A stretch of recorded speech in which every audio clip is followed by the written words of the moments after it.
Olá pessoal, eu sou a Kathleen Ribeiro e começa agora mais um devocional do Temor e Tremor acerca do livro de Atos dos Apóstolos. Então, abra sua Bíblia aí no capítulo 26, verso 1 a 11. Só que antes disso, por favor, se você puder nos seguir nas plataformas virtuais. Se você quiser se inscrever no nosso canal no YouTube, você pode receber muitas indicações de coisas bem interessantes do nosso conteúdo e tal, e ficar por dentro das atualizações. Eu vou fazer agora uma oração para começarmos. Pai Santo, Deus de misericórdia e amor, o Senhor é a razão da nossa esperança mais cara, Senhor, da nossa única esperança, conforme a Tua boa mão sobre nós, Senhor. Ajuda-nos a dar bom testemunho de Ti perante os homens deste mundo, perante os nossos colegas, nossos amigos e familiares. Ajuda-nos, Senhor, e não nos desampare. Faz-nos ver a alegria da Tua salvação. Nos mostra como dar frutos e que os frutos do nosso trabalho em Ti permaneçam. Faz com que nós nos regozijemos neles e que nos regozijemos na Tua obra, Senhor.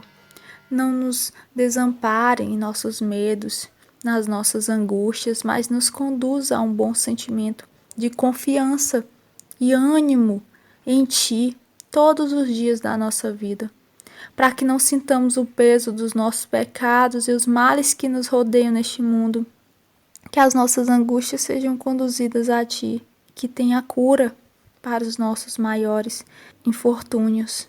Para aqueles que vivem sem esperança, o Senhor é a luz da nossa esperança. Deus seja louvado, que toda a terra se enche do Teu louvor. Em nome de Jesus, amém. Agora nós vamos fazer a leitura de Atos capítulo 26, versos 1 a 11. Depois, Agripa disse a Paulo: permite-se-te que te defendas. Então Paulo, estendendo a mão em sua defesa, respondeu: tenho-me por venturoso, ó rei Agripa, de que perante ti me haja hoje de defender de todas as coisas de que sou acusado pelos judeus. Mormente sabendo eu que tens conhecimento de todos os costumes e questões que há entre os judeus, pelo que te rogo que me ouças com paciência. A minha vida, pois, desde a mocidade, qual haja sido desde o princípio em Jerusalém, entre os da minha nação, todos os judeus já a sabem e já a conhecem. Sabendo de mim, desde o princípio, se o quiserem testificar, que conforme a mais severa seita da nossa religião, eu vivi fariseu. E agora, pela esperança da promessa que por Deus foi feita a nossos pais, estou aqui e sou julgado, a qual as nossas 12 tribos esperam chegar, servindo a Deus continuamente, noite e dia. Por esta esperança, ó rei Agripa, eu sou acusado pelos judeus. Pois que julga-se coisa incrível entre vós, uma coisa maravilhosa demais, que Deus ressuscite os mortos? Bem tinha eu imaginado que contra o nome de Jesus o Nazareno devia eu praticar muitos atos, o que também fiz em Jerusalém, e havendo recebido o poder dos principais dos sacerdotes, encerrei muitos dos santos nas prisões, e quando os matavam, eu dava o meu voto contra eles. E castigando-os muitas vezes por todas as sinagogas, os obriguei a blasfemar. E enfurecido demasiadamente contra eles, até nas cidades estranhas, os persegui. Irmãos, eu quero que vocês foquem no seguinte, a parte em que está escrito: e agora, pela esperança da promessa que Deus fez a nossos pais, estou aqui eu sendo julgado, a qual as nossas 12 tribos esperam chegar, servindo a Deus continuamente, noite e dia. Por esta esperança sou eu acusado. Nós devemos considerar primeiramente o que é a esperança. Qual o teor dessa esperança específica sobre a qual Paulo fala e que por sua causa é ele julgado? Primeiro, nós devemos atentar para aquilo que ela não é. Constantemente, por exemplo, ouvimos pessoas dizerem: minha esperança é que venham dias melhores. Olha essa pessoa aplicando a palavra esperança como algo que se espera, mas que não tem certeza. Não é semelhante à esperança da qual Paulo fala. Veja bem, que tipo de esperança é essa? Uma pessoa diz: é uma boa esperança, posto que se espera que as coisas irão melhorar. Mas essa é uma esperança incerta. Como eu disse, é mais um desejo de que algo aconteça, o qual não é baseado em absolutamente nada. É uma frase comum, gente, mas é uma daquelas frases das quais Spurgeon diz que são completamente vazias de significado. Chesterton, um escritor inglês, ele disse uma vez que ele estava conversando com um homem e este, que era seu colega, falou acerca de outro homem que passava. Eu tenho certeza de que este sujeito vai vencer na vida. Chesterton olhou para ele e perguntou: por que você acha isso? Ao que o homem respondeu: porque ele acredita em si mesmo. Então Chesterton indagou: que coisa? Você percebe que o que você acabou de falar não faz o menor sentido? Sabe onde estão as pessoas que mais acreditam em si mesmas no mundo? No hospício. Não é assim a esperança da qual Paulo fala, que é uma esperança que todo o povo judeu, como nação, as 12 tribos, aguardavam, baseados na promessa de Deus, como diz no verso 6. Vejam outro exemplo para figurar. Quando eu era mais nova, eu passei por um momento muito turbulento na minha vida. Eu me sentia triste profundamente e uma angústia sempre me acompanhava. Eu não sei se era depressão, eu não sei. Naquela época, principalmente onde eu moro, né? Ninguém falava assim muito nessas coisas. Ir no psicólogo é uma coisa longe da realidade. Então, eu não fui diagnosticada, então não posso dizer que era depressão. E também eu não tinha certeza se era uma questão de ordem espiritual também, né? Então eu não sei, só sei que foi assim. E eu passei 2 anos e meio nessa situação, chorando pelos cantos, sem motivo algum aparente. E eu lembro que houve um dia em que eu estava lendo a Bíblia e eu senti uma coisa, enquanto lia uma passagem. Eu não sei explicar exatamente o que era, mas eu senti algo como uma presença e que ela estava dentro de mim. Ela vinha de dentro de mim, só que ela se espalhava, me aquecia. Eu não sei, era uma coisa que me fazia querer ficar para sempre ali, sentindo aquilo. Ainda hoje eu não sei bem como explicar o que aconteceu, mas também não é uma daquelas coisas, aquelas experiências, né, de algumas pessoas que falam por aí que elas receberam, sabe, o fogo do Espírito, assim, algumas igrejas, né? Não era uma coisa extravagante, era uma coisa pacífica, era uma paz. E eu quis ficar ali, né? Continuando o exemplo aqui. Eu fiquei lá, quietinha, torcendo para que não fosse embora.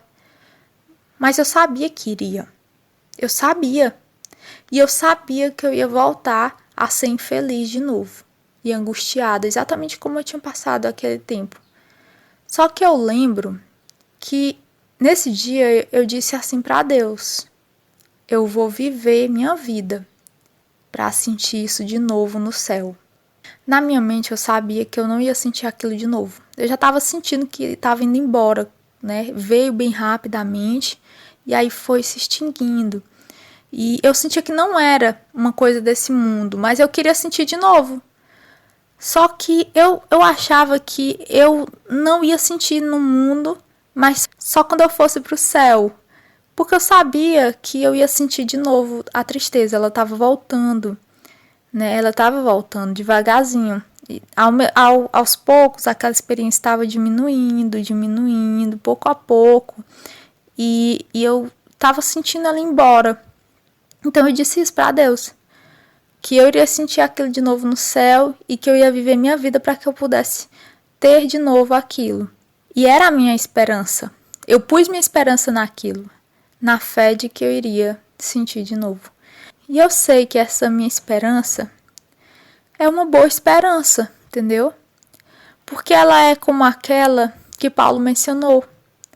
Ela era uma viva esperança, porque era uma esperança que não desaponta, como está escrito em Romanos 5:5. Porque Deus, ele de fato nos promete dar essa felicidade eterna, que eu via aquilo como uma felicidade, só que ela era quase que uma presença vinda de dentro de mim, e era uma felicidade que não era parecida com a felicidade que eu sentia quando eu fazia alguma coisa, quando eu tava brincando, parece uma criança, mas quando eu tava assim, conversando com meus amigos, me alegrando, sabe? Era uma felicidade que eu não poderia explicar. E eu sabia daquilo, eu sabia que Deus prometia aquilo no céu. E eu achei que aquilo era como se Deus estivesse me dando um pedacinho do céu naquele momento. E que eu estava sentindo naquele dia o que eu iria sentir na eternidade. E essa é uma promessa de Deus, que Ele dará aquilo aos santos. Muito mais, sabe? Aquilo vai ser tipo potencializado em 1.000, milhões, trilhões. Mas vocês entendem o que eu quero dizer? Se a minha esperança fosse: Deus me fará feliz de novo nesse mundo, Ele vai tirar essa angústia, Ele vai me livrar dessa tristeza que eu sinto, que eu tenho sentido durante esses 2 anos e meio. É uma boa esperança, é um bom pedido, mas ela é incerta. Ela é incerta. E de fato, eu devo dizer que Ele eventualmente me livrou da minha angústia, me deu alegria. Eu ainda passei algum tempo me sentindo infeliz, mas Deus me livrou. E aquele dia foi o começo do meu livramento. Mas entendam, se a minha esperança fosse essa, ela seria uma esperança incerta.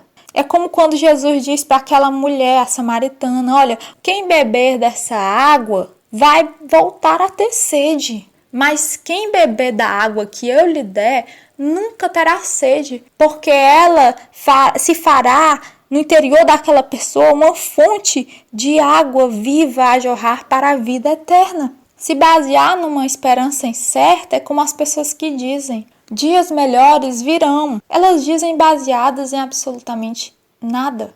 Quem te garante que dias melhores virão? Eu estava lendo o diário de Anne Frank outro dia, e ela dizia assim, a Anne, né? Ela falava dos sonhos dela que ela tinha, de como ela ia poder passear pelas ruas com o Peter e tal. Porque a gente sabe que ela estava presa com outros judeus em um lugar escondido, em um esconderijo. E ela diz isso, que era a esperança dela. Mas nós sabemos que não foi o que aconteceu, porque foi descoberto o esconderijo deles e eles foram, infelizmente, mortos. Nós conhecemos a história, com exceção do pai dela.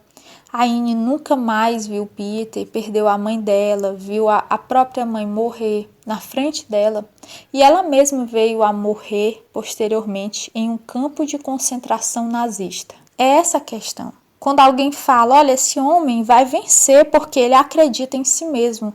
Só que isso tem alguma serventia, acreditar em si mesmo, quando o que você é verdadeiro. Por isso que nós acreditamos em Deus, porque Ele não confunde, posto que é verdadeiro.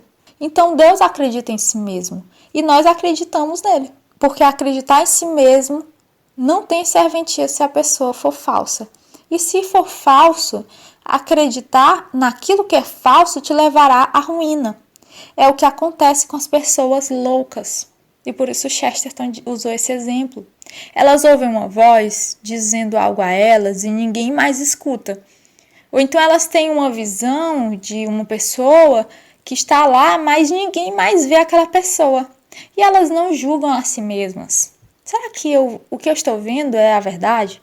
Todo mundo diz que é mentira, mas será que eu de fato estou errada? Há algum problema na minha visão? Ou mesmo na fiação do meu cérebro? Não, elas não se perguntam. E é por isso que elas agem como loucas, porque elas acreditam em si mesmas, sem qualquer sombra de dúvida. Então, quando Paulo fala aqui dessa esperança, ele não fala de algo que é apenas esperado que aconteça como um desejo, baseado no meu julgamento, que pode sim estar comprometido, mas na promessa de Deus.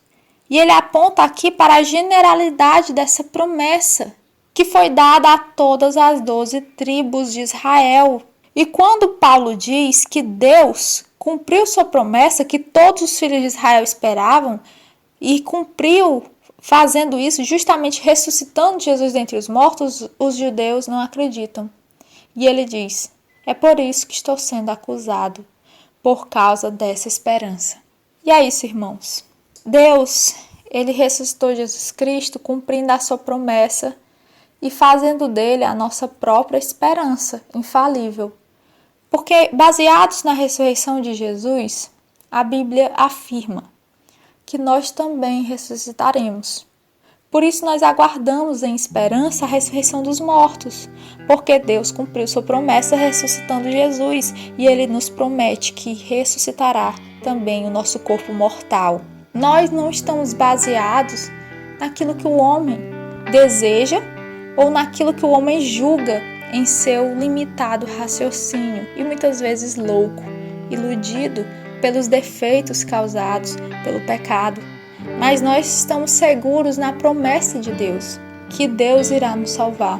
Olha, eu espero que essa mensagem tenha sido esclarecedora. Paulo aqui continua diante do rei Agripa. Ele fala, olha, eu acreditava que eu deveria perseguir esse homem. Eu deveria perseguir Jesus Cristo e todos os seus seguidores. Eu encerrei muitos santos na prisão. Só que agora, diante dos meus olhos, Jesus Cristo se revelou.